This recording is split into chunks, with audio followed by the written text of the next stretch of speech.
जिसको मस्क कहते हैं, दिमाग कहते हैं, वो त्रिकोणाकार है और उसके बीचों बीच जाने वाली शक्ति नीचे जाकर के हमारे रीढ़ की हड्डी के पीछे में जो त्रिकोणाकार अंश में जो अस्थि है उसमें जाके बैठ जाती है। इसी को हम कुंडलिनी कहते हैं, क्योंकि वो 3.5 वर्तुलों में रहती है, कॉइल्स में रहती है, कुंडों में रहती है। और जो 2 शक्तियां बाजू में मैंने दिखाई हुई हैं, ये भी उसी त्रिकोणाकार लोलक जैसे, प्रिज्म जैसे ब्रेन में से घुस करके और आपस में क्रॉस करके नीचे जाती है। इस तरह से अपने अंदर 3 शक्तियां मैंने यहाँ दिखाई हुई हैं, जो एक बीचों बीच से जाकर नीचे बैठ जाती है और जो 2 बाजू में जाती है। उसके अलावा जो लोलक की दूसरी साइड है या दिमाग की दूसरी साइड है, उसमें से भी जो शक्तियां जाती हैं वो दिखा नहीं रही हूँ, जिसे कि हम सेंट्रल नर्वस सिस्टम कहते हैं। वो संस्था वो है। ये जो यहाँ मैंने 3 संस्थाएं दिखाई हैं, इसकी जो बीचों बीच संस्था है इसे हम कुंडलिनी कहते हैं। इसके अलावा जो 2 संस्थाएं हैं वो किस तरह से क्रॉस कर जाती हैं आप देख रहे हैं, और क्रॉस करने के नाते उसमें 2 तरह के प्रवाह होते हैं, एक बाहर की ओर और एक अंदर की ओर। जो अंदर की ओर प्रवाह जाता है उसी से हमारे अंदर पेट्रोल भरा जाता है, और जो बाहर की ओर प्रवाह जाता है इसी से हम बाहर जा करके किसी भी चीज को चिपक जाते हैं। इन्वॉल्वमेंट, जानवर को किसी से इन्वॉल्वमेंट है, मनुष्य ये मेरा है, ये मेरा बेटा, ये मेरा भाई, ये मेरा घर, ये मेरा देश, मेरा मैं, ये सब इसी कारण आता है क्योंकि ये जो प्रवाह हमारे अंदर में बाहर की ओर जाने की हमारे अंदर शक्ति है, वही खींच ले जाता है हमारी भरने वाली। हम बाहर आसानी से चले जाते हैं, जैसे आप सबका चित्त मेरी ओर बहुत आसानी से है, किंतु अगर मैं सीधी बात कहूँ कि अपना चित्त आप अपनी ओर रखें, आप नहीं रखें, इससे सरल तो कुछ होना ही नहीं चाहिए, किंतु ये नहीं हो पाता है। उसके कारण ये है कि हमारे बाहर जाने की शक्ति ज्यादा है, और यही शक्ति हमें सिंपैथेटिक नाम की नर्वस सिस्टम देती है, जिसके कारण हम हमारे अंदर बसी हुई जो शक्ति है उसे इस्तेमाल करते, उसे हम उपयोग में, जो हमारे अंदर पेट्रोल है उसको हम खर्च करते, वही हमारी सिंपैथेटिक नर्वस सिस्टम है। और जो हमारे अंदर भरती है वो हमारी पैरासिम्पैथेटिक है, माने जो हमारे अंदर आती है और आकर के स्थित रहती। इन्हीं 2 शक्तियों के कारण हमारे अंदर ईगो और सुपर ईगो नाम की 2 चीजें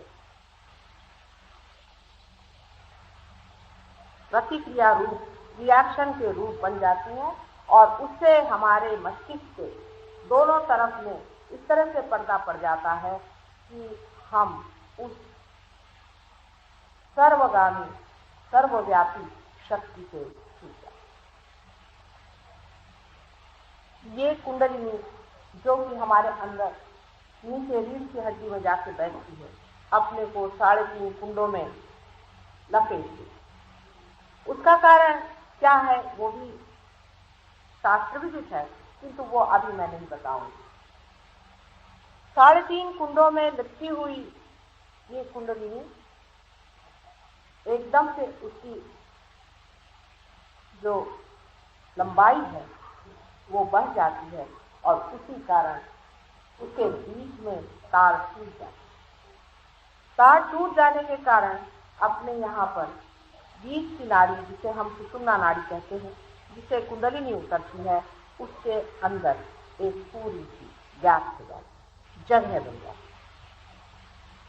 ये जगह हमारे पेट में बाहर से भी अगर डॉक्टर लोग यहाँ बैठे हों तो जानते होंगे कि वेगस नर्व और ऑर्टिक प्लेक्सस में भी ऐसी ही जगह हमारे अंदर है। क्या यही भवसागर, यही आदिकाल में बनाया हुआ भवसागर है, जब पहले आदि कुंडलिनी बनाई गई, और उस आदि कुंडलिनी को बना करके ही परमात्मा ने सारी सृष्टि की, और उसी का संपूर्ण प्रतिबिंब मनुष्य, परमेश्वर के सारी कृति का प्रतिबिंब परमेश्वर।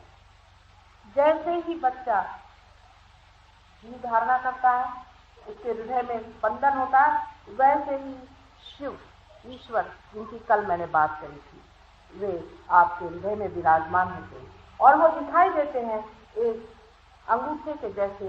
कोई घर दीप जल रहा है, कोई घर जोत जल रही, दिखाई देते हैं। आपको नहीं दिखाई देते हैं, लेकिन हमें दिखाई देते हैं। आपको भी दिखाई दे सकते हैं, माने ऐसा नहीं कि आपको नहीं दिखाई दे सकते। अगर आपके पास माइक्रोस्कोप है तो आप कोई चीज को देख पा रहे हैं, और जिनके पास नहीं है वो नहीं देख पा रहे हैं। इसका मतलब ये तो नहीं कि जिसके पास माइक्रोस्कोप है उसको दिखाई नहीं दे रहा। आप भी माइक्रोस्कोप पालें और उसे देखें और जानें। हृदय में बसा हुआ यही जीव, इसी को हम लोग जीवात्मा कहते हैं, जिसे सोल लोग कहते हैं कि जब वो धारणा करता है पिंड की तो उसे लोग जीवात्मा। कुंडलिनी, ये मैंने आपसे कहा कि शक्ति और हृदय में बसा हुआ ईश्वर, मनुष्य के अंदर शिव और शक्ति दोनों ही बसे। इनका मिलन होना जरूरी है, नहीं तो मनुष्य तत्व में ब्रह्म तत्व की धारणा नहीं। हालांकि दोनों ही चीजें वहां पर, जैसे कि आपने अपने यहाँ गैस की लाइट देखी होंगी, मुझे बड़ी मजेदार लगती है कि उसके अंदर भी आपने देखा है छोटी सी जोत जलती रहती है, और जब उसको पूरी तरह से आप खोल देते हैं तो गैस ऊपर से दौड़ जाती है और गैस के कारण वहां लाइट दी जाती है। इसी तरह से मनुष्य में भी एनलाइटनमेंट जो आती है वो भी बिल्कुल इसी तत्व पे आती है कि पहले शिव की शक्ति हृदय में स्पंदित होती है, और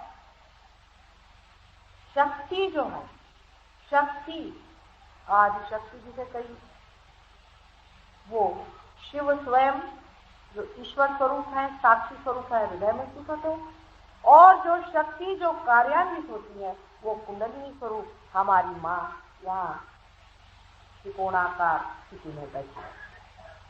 इसका स्पंदन आदि हम आपको दिखा सकते। यहाँ तो सबको कन्विंस करते करते इतने साल मेरी तो समझ ही नहीं आता है कि इतनी बड़ी चीज के लिए इतनी ज्यादा सबसे लड़ाई झगड़ा लेने की क्या जरूरत। आखिर आप ही का कल्याण और मंगल ही तो हम चाह रहे हैं, और जिनका हो गया है उनसे तो ये बात पूछनी है। किंतु इसके लिए भी इतना लोगों के समझा करके आदमी पगला जाए। अगर मैं कल यहाँ एक हीरा रख दूं और आपसे कहूं कि देखिए यहाँ पर एक हीरा रखा हुआ, किसी को भी चाहे खरीद लेगा, कोई भी मुझसे नहीं झगड़ा करेगा, डिबेट नहीं करेगा, आर्ग्यूमेंट नहीं करेगा, लेकर पहले हीरा दौड़ने को आए। वो ये भी नहीं सोचेगा कि ये खरा है कि खोटा। और हीरे जैसे हजारों हीरे जिस शक्ति के द्वारा बने हैं, उस शक्ति के बारे में मुझे इतना संसार में समझाना पड़ता है। कभी कभी मुझे ऐसा लगता है क्या सारा जीवन ही ऐसा ही बीते, क्या ऐसे लोग होंगे ही नहीं इस संसार में जो इसको समझ सके। क्योंकि ये तो आम मांस देने की बात मैं कर रही हूँ, बहुतों को देने की मैं बात कर रही हूँ, 2-4 लोगों को नहीं, अनेकों को होने वाली बात है और हो रही है। लेकिन जो होते भी हैं वो भी आधे अधूरे, पूरी तरह से पाना नहीं चाहते। इसी कारण मुझे हालांकि नहीं कहना चाहिए कि आपको यश आया, लेकिन इसका यश नहीं आया जितना कि मैं कर पाऊं। हमारे बीच में बीचों बीच जो गैप है, बीचों बीच जो वॉइड है, ऐसी वॉइड पहले आदि शक्ति की, और उसी वॉइड में हम जानते हैं कि नाभि पे ही माँ हमें अपना दान देती है, पहले अपना रक्त देती है माँ। उसी तरह से इस आदि शक्ति माने की अपना रक्त इसी आदि मानव कहना चाहिए, या आदि मानव की जो कल्पना है उससे नाभि की पहले रखना। जैसे कि कोई हमें बड़ा भारी सा कारोबार तैयार करे तो हम क्या सोचते हैं, इसका एक चेयरमैन बना दें, इसका एक वाइस चेयरमैन बना दें, इसमें 2-4 सेक्रेटरीज हो जाएं। इस तरह से हम अलग अलग जगह लोग बनाते। इसी तरह से आदि शक्ति में भी मानव की रचना करने से पहले ही इस सब का विचार और पंच महाभूत से तैयार की हुई सृष्टि। अब ये भी बड़ा भारी आख्यान है, उसे आप छोड़ दीजिए। जो हम आपको दिखा सकते हैं वही हम आपको बताएंगे। इस पंचमहाभूत से निर्माण की हुई शक्ति के लिए सबसे पहले कोई न कोई पालन करता है। उस पालन करते का अधिष्ठान करना जरूरी है। पालन करता पहले बनाने पर ही सृष्टि बनानी चाहिए। इसलिए यहाँ पर नाभि चक्र से श्री विष्णु की रचना, ये सत्य, इसको मैं साइंटिफिकली प्रूव कर सकती हूँ। मैं कोई यहाँ हिंदू धर्म की या किसी भी धर्म की विशेषता लेकर नहीं आई। सभी धर्मों में अति विशेषता है, सिर्फ हमारे अंदर वो जीवंतता नहीं है कि उसे हम पर। श्री विष्णु साक्षात नाभि पर अपने बसते हैं, क्योंकि जब हम कुंडलिनी की जागृति लोगों को देखते हैं और जब उनका नाभि चक्र गड़बड़ में रहता है, तब हम देखते हैं कि श्री विष्णु का नाम लेने से नाभि चक्र जो है खुल जाता है। लेकिन नाम रियलाइज आदमी को लेना चाहिए। नॉन रियलाइज आदमी तो उसी तरह का होता है जैसे कि आपका कनेक्शन तो लगा नहीं, आप टेलीफोन घुमा रहे हैं। जो रियलाइज आदमी किसी आदमी को जागृति देते वक्त ये देखे कि उसकी नाभि चक्र पे कुंडलिनी उठ नहीं रही है अपनी जगह से, तो वो श्री विष्णु का नाम ले। और श्री विष्णु के नाम से कुंडलिनी वहां से उठ खड़ी है। श्री विष्णु की स्थापना में श्री लक्ष्मी जी ही उनकी शक्ति है। हम लोग सब जानते हैं, ये बहुत अच्छा हिंदुस्तान में है कि ये सब बातें बचपन से हम अपनी दादी अम्मा और नानी अम्मा से सुनते आए। अब अगले जन्म के लिए तो मैं नहीं कह सकती कि यहाँ लोगों का क्या होगा, लेकिन आज जो हाल है उसमें अब भी ऐसे बहुत लोग हैं जो श्री विष्णु को तो जानते हैं।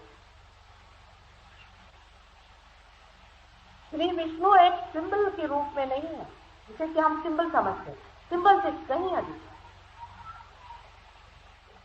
जैसे कि साइकोलॉजी में यूंग आदि बड़े बड़े साइकोलॉजिस्ट ने कहा हुआ है कि मनुष्य स्वप्न में ऐसे ऐसे सिंबल्स या प्रतीक देखता है जो यूनिवर्सल है, जो सार्वजनिक है, सब जगह वही वही दिखाई देते हैं। जैसे अगर किसी आदमी की मृत्यु होने वाली हो और उस पर अगर कोई हथियार इस्तेमाल होने वाला हो तो उसको एक विशेष तरह का त्रिकोण दिखाई देता है, और वो चाहे चाइनीज हो, चाहे वो इंडियन हो, चाहे वो अमेरिकन हो, वो पढ़ा लिखा हो या नहीं।